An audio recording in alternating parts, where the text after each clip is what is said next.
साहब को आमंत्रित करने जा रहा हूं, सांसद राज्यसभा।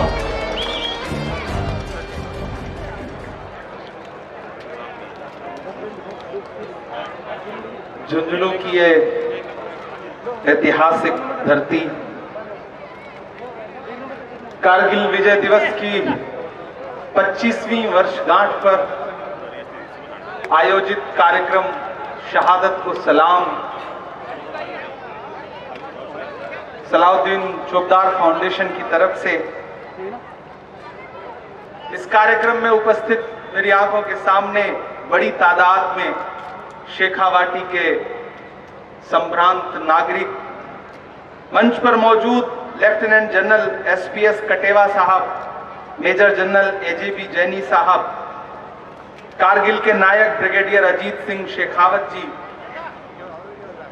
गंगा जमुनी तहजीब की मिसाल पीठाधीश्वर चंचलनाथ टीला ओमनाथ जी महाराज और गद्दी नशीन दरगाह एजाज नबी साहब, नवलगढ़ प्रधान दिनेश जी, फौज के आला अधिकारी, तमाम वीरांगनाएं जो जिन्हें आज यहां सम्मानित किया गया, हमारे साथी डॉक्टर सत्तार साहब और इस कार्यक्रम का हिस्सा बनाने के लिए तमाम जद्दोजहद करने वाले एमडी चोपदार साहब, मीडिया के साथियों, आज पार्लियामेंट का सेशन चल रहा था, बजट पे चर्चा चल रही है, मेरा बोलने का नंबर था, मेरे लिए आ पाना जरा मुश्किल सा हो रहा था, लेकिन मैं राज्यसभा में हूं, राज्यसभा के जो सभापति हैं उपराष्ट्रपति महोदय, वो आपकी ही मिट्टी के हैं।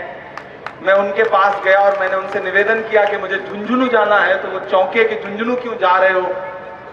मैंने कहा झुंझुनू का एक बेटा यहाँ पर अपना काम कर रहा है, दूसरा बेटा जाकर के झुंझुनू के लोगों से मिलने के लिए एक कार्यक्रम में जाना चाहता है, तो आपकी अनुमति चाहता हूं और मेरा निवेदन रहेगा कि मुझे आज न बुलवा करके सोमवार को अगर मुझे बजट पे बुलवा देंगे तो आपकी बड़ी कृपा होगी। उन्होंने सहर्ष मेरी बात मानी।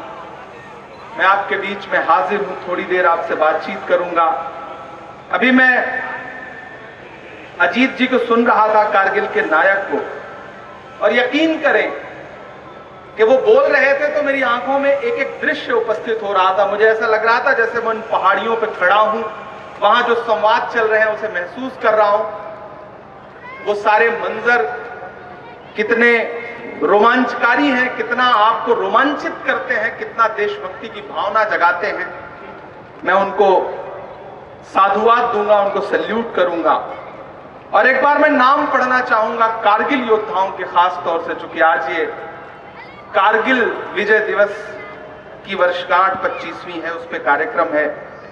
कैप्टन टीपू सुल्तान खान साहब, कैप्टन एजाज नबी साहब, कैप्टन बनवारी लाल साहब, सूबेदार शौकत अली खान साहब, कैप्टन मामचंद्र जी, सबके लिए ताली, कैप्टन सुभाष जी, सूबेदार लियाकत अली जी, हवलदार मामराज जी, हवलदार शंकर लाल बाजिया जी, हवलदार किशोरी लाल जी, हवलदार मुराद खान जी, नायब सूबेदार जंगशेर खान, सूबेदार रोशर खान साहब, captain Jagdish Chandra ji, captain Shravan Kumar ji, captain Ranjit जी, कैप्टन राम कुमार जी, तालियां। CHM दयानंद जी, शहादत को सलाम, यही तो है। हवलदार तालियां। पदम जी, लगातार हवलदार तालियां। अनिल कुमार जी, लगातार। नायक सुनील कुमार जी, हवलदार इकराज खान साहब, सूबेदार अमीन खान साहब, नायक परवेज अहमद जी, हवलदार शमशाद खान साहब, नायक एजाज नबी जी, CHM अरशद खान साहब, हवलदार मुराद खान साहब, CHM असलम खान साहब, सूबेदार भंवर अली जी, नायक रजाक जी, हवलदार जाकिर साहब, सूबेदार अजहर हुसैन, कैप्टन एहसान अली, हवलदार महेंद्र मूंड जी, हवलदार लालचंद्र जी, कैप्टन परमेश्वर लाल जी, कैप्टन सुरेश कुमार जी, नायक महेंद्र सिंह जी, नायक मंगतूराम केदारमल शर्मा जी, हवलदार महीराम जी, कैप्टन सत्यनारायण शर्मा जी, नायक जागेराम जी, कैप्टन गोपीराम पुनिया जी, कैप्टन शब्बीर खान साहब, फरियाद खान साहब, कैप्टन मुमताज खान साहब, सूबेदार बशीर खान साहब, फरियाद खान साहब, अनीश खान साहब, इरफान अली जी, अमीर हसन साहब, भंवरू खान साहब और सदीक खान पुत्र कादर खान साहब। ये कुछ नाम थे जिन्हें मैं पढ़ रहा था और मैं सोच रहा था कि मुल्क में जो नफरत की सियासत करने वाले लोग हैं उन्हें एक बार ये तमाम नाम बार बार दोहराने चाहिए, पढ़ने चाहिए, तब उन्हें समझ में आए कि मुल्क किन चीजों से मिल के बना है और इस मुल्क की खूबसूरती क्या है। आपने बहुत सारा भाषण सुना है, मैं बहुत भाषण नहीं सुनाऊंगा, बस 4-5 मिनट आपसे बातचीत करूंगा। लेकिन मैं इन तमाम कारगिल के योद्धाओं की तरफ से 4 पंक्तियां पढ़ना चाहता हूं, क्योंकि सांसद बाद में हूं, पहले शायर हूं, तो वो फर्ज जरूर अदा करना चाहता हूं। ये कारगिल विजय दिवस इमरान प्रतापगढ़ी माइक पर मौजूद मेरे सामने शेखावाटी के तमाम शूरवीर परिवारों के लोग, कैप्टन अयूब साहब की सरजमीन, परमवीर पीरू सिंह जी की सरजमीन, मैं उस सरजमीन पे खड़ा होकर ये 4 पंक्तियां पढ़ता हूं। करगिल के शहीदों की जागीर नहीं देंगे, करगिल के शहीदों की जागीर नहीं देंगे, हम जान तो दे देंगे, कश्मीर नहीं देंगे, हम जान तो दे देंगे, कश्मीर नहीं देंगे, नहीं देंगे। तालियां। कि भारत के तिरंगे की सौगंध है हम उनको, कश्मीर तो क्या उसकी तस्वीर नहीं, कश्मीर तो क्या उसकी तस्वीर नहीं देंगे। MD चोपदार साहब, आपको बहुत बधाई। मैं ये बुकलेट पढ़ रहा था और इसमें 900 से ज्यादा नाम पढ़ करके मैं ये सोच रहा था कि मैं जिस जिले में पैदा हुआ हूं, जिले का नाम है प्रतापगढ़, उसमें प्रताप जुड़ा हुआ है। लेकिन आज मुझे लग रहा है कि काश मैं झुंझुनू में पैदा हुआ होता, इन सूरवीरों की इस सरजमीन पे क्यों नहीं पैदा हुआ। मेरा जनपद, मेरी मिट्टी, मेरा जिला मुझे बहुत प्रिय है, प्यारा है, लेकिन जो परंपरा शहादत की और वीर गाथाओं की इस मिट्टी से जुड़ी हुई है वो अपने आप में बहुत अनूठी है। MD चोपदार साहब ने जो कोशिश की है, मुझे लगता है कि यहाँ मौजूद एक एक इंसान को उनके लिए हाथ उठा करके ताली बजानी चाहिए, उनकी शानदार कोशिश के लिए। और वो भी माइक पर बात करते करते भावुक से हुए कि बसें रोकी जा रही हैं। चोपदार साहब, जब भी कुछ अच्छा काम करिएगा तो ये सब झेलना पड़ेगा, पड़ता है। एक जुगनू था, वो बहुत चमकता था। एक दिन एक सांप उसके पीछे पड़ गया, जुगनू भागता रहा, सांप पीछे पड़ा रहा। थक हार के जुगनू को लगा कि इससे बात करनी चाहिए, तो वो पलट के रुक गया और उसने सांप से कहा कि भाई मेरी तेरी कोई दुश्मनी? सांप ने कहा नहीं।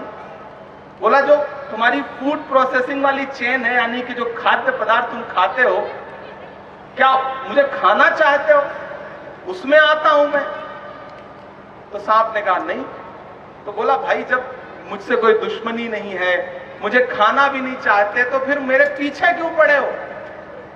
तो साहब ने कहा तुम चमकते बहुत हो, इसलिए तकलीफ है। तो ये दुनिया का दस्तूर है। लेकिन मुनव्वर साहब ने कहा है कि नए कमरों में अब चीजें पुरानी कौन रखता है, परिंदों के लिए शहरों में पानी कौन रखता है, और वो तो हम हैं जो बचाई है विरासत, वरना सलीके से बुजुर्गों की निशानी कौन रखता है। इस कोशिश के लिए आपको सलाम करता हूं, सैल्यूट करता हूं। जब मैंने कायम खानी समाज के बारे में, बिरादरी के बारे में और उनकी कुर्बानियों के बारे में, उनकी बहादुरी के बारे में सुना, तो मैं पिछले 1.5 वर्ष से इनसे कह रहा हूं, 1.5 साल से इनसे कह रहा हूं कि एक कार्यक्रम दिल्ली में करते हैं जिसमें शेखावाटी के तमाम जो बड़े शहीदों के परिवार हैं उनको बुलाते हैं, वीरांगनाओं को बुलाते हैं, और दिल्ली की मीडिया को, दिल्ली के लुटियन के गलियारों को ये बताते हैं कि देखिए कौन हिंदू कौन मुसलमान, जब गोली उधर से दुश्मनों की तरफ से चलती है तो ये थोड़ी पहचानती है कि कैप्टन अयूब को लगेगी, कैप्टन टीपू सुल्तान को लगेगी, या मूलचंद को लगेगी, या अजीत सिंह जी को लगेगी। गोली तो बस ये पहचानती है कि वो भारत के किसी बेटे को लगेगी। इसे बांटा किसने? कौन लोग हैं जो ये बंटवारा कर रहे हैं, और ये बंटवारा रुकेगा कैसे? उसके लिए हम सबको कोशिशें करनी पड़ेंगी। नफरत के जो सौदागर हैं वो अपनी दुकानें सजाए बैठे हैं, लेकिन हमें ये मानना पड़ेगा कि कहीं ना कहीं थोड़ी सी चूक हमसे हुई है कि हम मोहब्बत की दुकानें सजा करके देर से निकले, हमें पहले निकलना चाहिए था। अभी जब कारगिल के नायक खड़े होकर के ये बता रहे थे कि हम अल्लाह अकबर का नारा लगवा रहे थे, हमने आगे बढ़ के दुश्मनों से कहा कि सरेंडर तुम्हें करना पड़ेगा, तब इन्होंने बिल्कुल ये नहीं सोचा होगा कि मेरे पीछे जो मेरी फौज है उसमें कौन हिंदू है कौन मुसलमान है। मेरे भाई, मैं बहुत युवा हूं, और चूंकि साहित्य की दुनिया से निकल करके सियासत की दुनिया में पहुंचा हूं, तो मैंने अपने अंदर की संवेदनशीलता को अभी भी बचा के रखा हुआ है। मैं वादा करता हूं कि ऐसा कोई मौका जरूर आएगा जल्द ही। मैं देश की पार्लियामेंट में आज जो नाम मैंने यहां पढ़े हैं, ये नाम मैं बहुत जल्द देश की पार्लियामेंट में एक दिन पढ़ूंगा, ये मेरा वादा है आपको। ये शेखावाटी से मेरा वादा है, और शायद इससे बड़ा सम्मान हम अपने शहीदों को, अपने योद्धाओं को कुछ दे भी नहीं सकते। ये किसी और चीज के भूखे नहीं है। इन्हें इज्जत दीजिए, इन्हें मोहब्बत दीजिए, इन्हें सम्मान दीजिए, और जो